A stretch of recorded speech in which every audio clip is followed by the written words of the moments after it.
കേരളത്തിൽ ഇതുപോലെ സുലഭമായിട്ട് മയക്കുമരുന്ന് ലഭിക്കുന്നുണ്ടെന്നുള്ള കാര്യം സകല രാഷ്ട്രീയക്കാർക്കും അറിയാം, സകല പോലീസുകാർക്കും അറിയാം, നമ്മുടെ സർക്കാരിനും അറിയാം. പക്ഷേ എന്തുകൊണ്ടാണ് ഇവർ ഇതിൻ്റെ തുടക്കം കണ്ടെത്താത്തത് എന്ന് നിങ്ങൾ ചിന്തിച്ചിട്ടുണ്ടോ?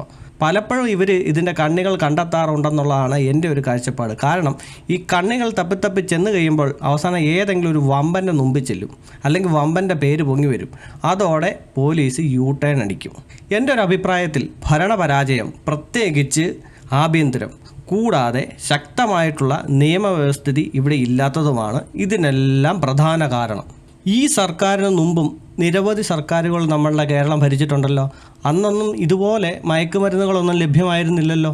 ഇതുപോലെ സുലഭമായി ലഭിക്കാൻ തുടങ്ങിയത് എന്ന് മുതലാണ്. ശക്തമായിട്ടുള്ള നിയമവ്യവസ്ഥിതി ഇവിടെ ഉണ്ടെങ്കിൽ ആരെങ്കിലും ഏതെങ്കിലും ഒരു വയലൻസ് മൂവി കണ്ടിട്ട് അതുപോലെ എന്ന കൊലപാതകം ചെയ്തേക്കാം എന്നോർത്തുകൊണ്ട് ഇവൻ പുറത്തോട്ട് ഇറങ്ങുമോ? ഇല്ല, അവനത് ചിന്തിക്കത്ത് പോലുമില്ല. കാരണം അത് ചിന്തിക്കുമ്പോൾ തന്നെ അവൻ്റെ പിടുക്ക് വിറയ്ക്കും. നമ്മുടെ സർക്കാർ ഇപ്പോൾ പോലീസിനെ ഉപയോഗിക്കുന്നത് എന്തിനാണെന്നറിയാവോ?